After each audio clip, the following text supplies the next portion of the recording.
G'day, ZiggyD here and welcome to the Twitch TV Content ID Apocalypse. So today Twitch TV announced that they were rolling out platform-wide scanning of audio content on VoDs, and that they would be muting 30-minute segments that contained any sort of flagged copyright content, essentially similar to the YouTube Content ID system. Now this has been done through a service called Audible Magic, where essentially copyright holders will be able to upload segments of their copyrighted content and state, this is my copyrighted content, and then when this automatic scanning happens using the Audible Magic platform, it will detect anything that matches essentially and then automatically flag it. Now what Twitch will then do is mute the sections that contain that copyrighted content. Now this is already rolled out, and you'll see this pretty much site-wide that anyone has ever played copyrighted music, and then a few other people, which I'll get into in a moment, have had their highlights, their other VoDs muted. You'll see something like this image where there will be a red bar essentially, and that represents an area that has no audio whatsoever. So it's not just muting the copyrighted audio, because that's not really very technically feasible. Instead it's just muting all of the audio across that VoD. Now let's get one thing straight here. For a very long time people have been illegally streaming copyrighted music on Twitch TV. It is it doesn't make any sense. It's entirely the fault of the music industry and the copyright holders that engage in this sort of thing, and I think there's very little damage that streaming copyrighted music does on Twitch TV, but it is illegal and something needed to change.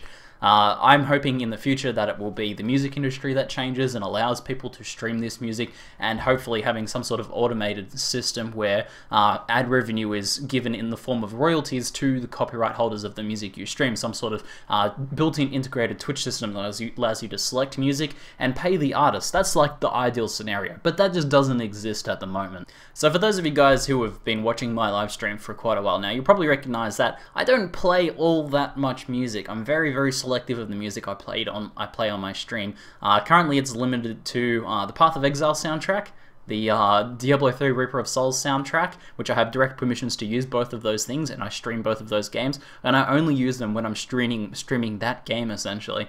And then I also use some select music from another indie artist that I know named Kelrick, and that's basically the entirety of my music. Before that I barely played any music whatsoever. Now I've been able to escape this entire thing 100% because of this reason. I checked a bunch of my VoDs, a bunch of my highlights, and have not found anything muted so far. So that's a good sign. That is a good sign. However, lots and lots of other people have been affected by this, and there are tons and tons of streamers out there that do currently play copyrighted music. They restream something like Groove Shark, which is technically legal, yes, or they restream music from their actual, from their local system or something like that. And for a lot of these people, music is a big part of their stream's appeal, or it's just something that the streamer likes to have. It likes to listen to music while playing their video games. Now, a lot of these guys' VoDs have been muted so far. I've checked over heaps of them, and some of my favorite streamers, I go back and check out highlights that I've watched in the past. No audio now, completely gone. So it's a pretty big change across the entire site. Now here's where it gets bad though, and this is the thing that worries me. I think all of that is fine, like muting essentially monetized VoDs that have copyrighted music in them and don't have permissions for the copyrighted music. I can totally understand that. Twitch, gets lots and lots of lawsuits for this sort of thing, and now that they have Google behind them, because as Google has bought out Twitch, and Google has much deeper pockets than Twitch, they're going to be a bigger target for the music industry. Essentially, Twitch was kind of small fish in the past, but now that Google's there with all of Google's money, it's totally understandable that they want to protect themselves here, and also as a side effect, sort of, you could argue, but also protecting the streamers themselves. However, where it gets actually bad is that this system is a very guilty until proven innocent sort of thing. A lot of people who have permission for the music or are playing a game that incorporates music as part of the OST are getting flagged. There's people like streaming, Grand Theft Auto, which has copyrighted music in it, but the game itself, that is part of the game, and the game has permissions to have that music in it. These people are unable to listen to the music in the game. So if you enjoy watching Grand Theft Auto streams, you're not going to be able to have your streamers, if they want their VoDs to be kept, if they want their VoDs to be saved and not muted, they're not going to be able to have the radio stations on when they stream. And I'm pretty sure most people agree that for those sorts of games, that's like a big part of the game. The music is like a huge part of those sorts of games. Where it's also really, really bad is that some game sounds are getting people flagged. Games that don't really have music, or not because of the music, but just the gameplay's audio, is getting people flagged. And this is really, really bad because these people have permission already. This is already a sorted out thing that people are able to live stream these games, and often the people behind them, the copyright holders essentially, don't have a problem with people streaming their games. They love it, and yet these people are getting their VoDs flagged. So this system is exactly like YouTube has had in the past, their problem with the content ID system being hypersensitive and very guilty until proven innocent, and very, very prone to abuse as well. Third parties can essentially claim on content ID, or they can use the audible magic system to get people flagged.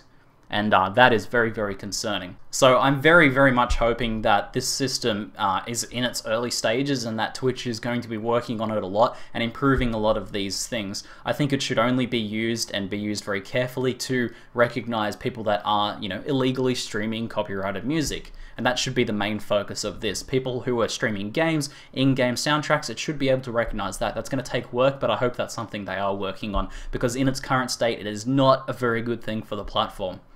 Now, here's what you guys, if you guys are streamers, should know about this system and what you should be doing.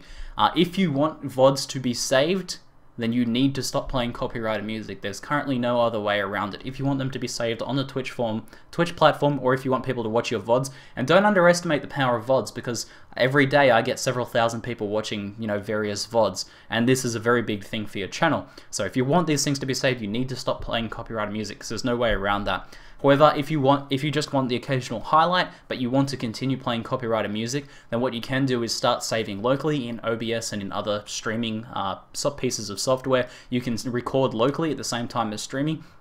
Get a hard drive, start doing that, and then uploading your highlights, so writing down the times and uploading the highlights to a YouTube channel. Now, if you have a monetized YouTube channel, if you're using copyrighted music, you will be flagged on YouTube, so be careful of that. But if you just want a place to host your VoDs, you can have a channel where you're not monetized, and you can upload your highlights there and then share them with people that way. So that is a way sort of around that if you want. Otherwise, if you really enjoy listening to music and kind of don't mind the loss of VoDs or highlights, then you're pretty safe now for the moment, to keep streaming copyrighted music on Twitch. It is still not being pursued, and I highly doubt that people in the past, especially because they've implemented this VoD system, which is essentially muting or getting rid of the evidence of any sort of copyright transgressions, if you want to continue live streaming this music, you're going to be alright for now. However, I do fully expect that sometime in the future, sometime in the next 6 to 12 months, that there will be live scanning of live streams using copyrighted content. Now, I hope at the same time, I sincerely hope at the same time, that Twitch implements a platform where you can select music to play and royalties are automatically paid out of your ad revenue or out of your subscription revenue or something like that. I would love that system. It would mean I could play music without worrying about it, and I would know that the artists I am actually helping support them. So that would be fantastic. So I do expect something like that to happen in the future, and I really hope it coincides with the launch of one of these sorts of systems. However, just sort of start to mentally prepare yourself for the fact that you may need to go out and get the rights to stream copyrighted music. If you want to stream that, you may need to pay royalties yourself. If this sort of system isn't implemented, just keep this in your mind, because it is very important. So that pretty much covers it from my end, guys. It is a pretty scary new change, but it's nothing people like myself who have been YouTubing for a while haven't dealt with in the past. It's exactly like what we've dealt with in the past on YouTube. And if you have been a YouTuber, or if you've seen, YouTubers have weathered this, there are still many good YouTubers making content and not having their livelihoods destroyed, or not having their VoDs muted or anything like that. YouTubers have been able to sort of progress past this, so I'm very sure that Twitch streamers will be able to do the same thing if they are aware of these things and actually take the efforts to sort of protect themselves and to, work within the legalities, work within the system and within law. So let me know what you guys think in the comments below. I'm eager to know what you guys think about the rolling out of this, and if any of your favorite streamers are affected, how they are coping. Are they going to stop streaming music? Are they going to keep streaming music? I'm interested to hear all of this. So anyway, that's it for now. I'm ZiggyD, and thanks for watching.